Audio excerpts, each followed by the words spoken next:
Okay, so the roof is pretty much done. I learned some things in doing this. Number one, I think we went a little too thick in the original mix, and it pushed down and some of the screen popped out.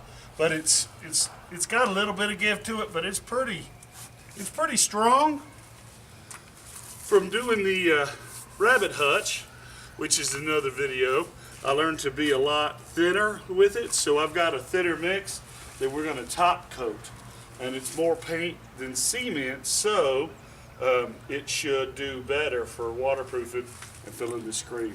So really, I've got a big water bottle, cut the top off of it, filled it up with paint, filled it up again with water, and then I got two cottage cheese scoops of cement, and that is good enough to brush on. You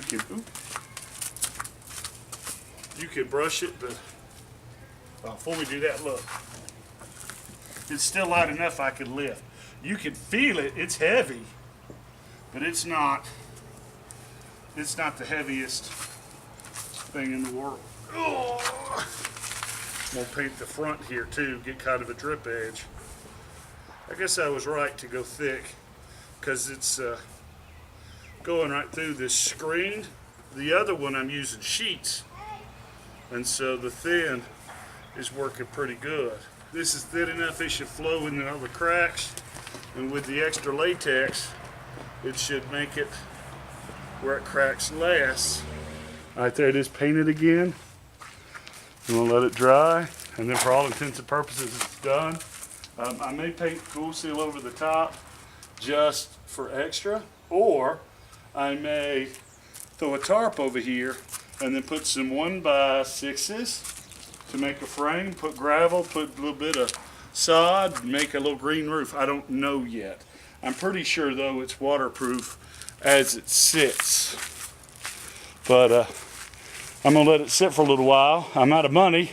Gotta wait till payday weekend, get some wood and finish the actual outhouse frame. I'm not in a big hurry, because last time I went out to the land, the little crackheads next door took angle grinders and grinded off my high security locks of my shipping container, and took a lot of tools, a lot of gun stuff, reloading stuff and whatnot. So I go over there, it gets me pretty angry, so I'm trying to calm down a little bit before I go back down there too. All right, but anyway, hopefully this thing will work real good and we can see it in action.